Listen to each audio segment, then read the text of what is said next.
This is Dr. Doug Smith. This is the podcast where you will hear the science about what actually happened in this opioid crisis. And speaking of science, look at the screen in front of you. You'll see a number of names on the left-hand side and a very brief synopsis of what they did on the right-hand side. The dates matter a whole lot more than the names. Look at the one on top, 1963. That was the year that President Kennedy was assassinated in Dallas, 1963, November 1963. If I remember correctly. The first study we're looking at, and these are scientific studies involving the opioids. A researcher by the name of Gunn, that was out of Stockholm, Sweden. What Gunn found was that in mice who'd been in opioid withdrawal, after 2 days, the adrenal glands were empty. There wasn't anything to it. He did it by taking a bunch of mice, put them in opioid withdrawal, and then after 2 days, sacrificed them and compared them to mice who were not opioid dependent, and he sacrificed them also, and compared the weight of their adrenal glands. Their adrenal glands didn't weigh near as much as the mice who had not been in opioid withdrawal. The adrenal glands were empty. So the question was, where'd all the adrenaline go? By the way, there's no discussion there in 1963 about anything that says mental health, opioid addiction, or opioid use disorder. There's nothing there. Okay, jump ahead 5 years, and you've got a Cara Brody who did a very interesting study. What they found was that for the mice that were in opioid withdrawal, if you looked in their urine,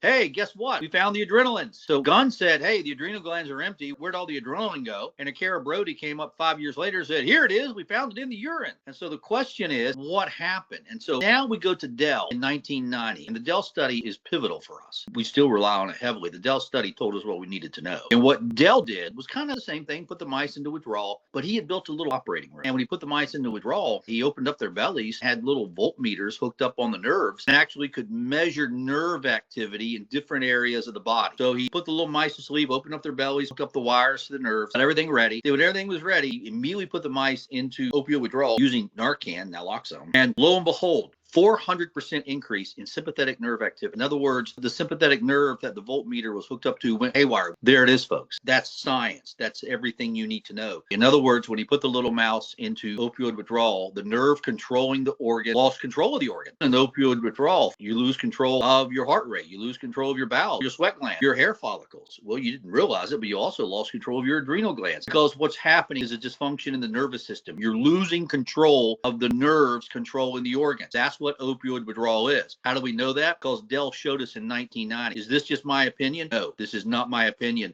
This is science. Okay, look at the next study. Chang, 1990. Chang almost immediately turned around and replicated Dell. Now, when you replicate science, you're taking science to the next level. Although Chang did do one thing different. He surgically removed the adrenal glands and did the same study, gave naloxone to opioid-dependent mice. There was no surge in epinephrine. So that drives home the point. This surge in epinephrine that Dell described in 1990 is coming from the adrenal glands, and the reason it's coming from the adrenal glands is a loss of control of the nerve controlling the adrenal glands. How do we know that? We saw it with direct observation. Okay, so those were the two mice studies from 1990. Okay, but in the world of science, when you find something interesting with mice, you got to see if it replicates in humans. So we jump ahead to Kienbaum, German anesthesiologist in 1998, took 10 volunteers from the local methadone clinic. These are people who are opioid dependent, put them to sleep, gave them Narcan, immediately put them in opioid withdrawal. And lo and behold, saw a 30-fold surge of epinephrine in the blood. Okay, so Dell had seen and described a 20-fold surge in epinephrine in mice. Kienbaum saw a 30-fold surge in epinephrine in humans, which makes sense. Human adrenal glands are bigger. And so you're looking at real science, folks. If you believe in opioid addiction, opioid use disorder, you are a science denier. What science are you denying? It's right there on the screen in front of you. Gunn, 1963, a Cara Brody, 1968,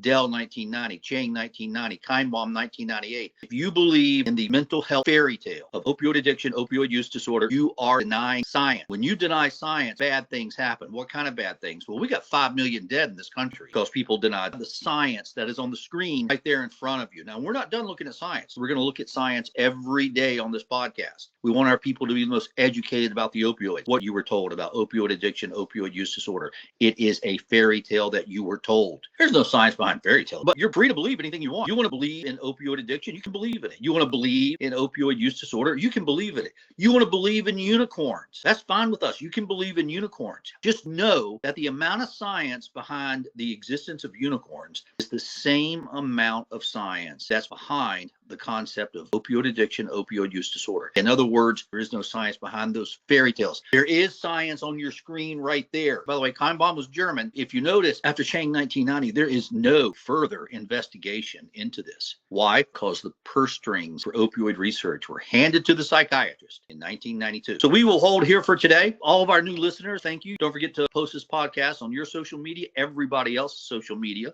Let's get the word out there. The book is coming. It's on its way. Everybody have a great day, and we will see you tomorrow.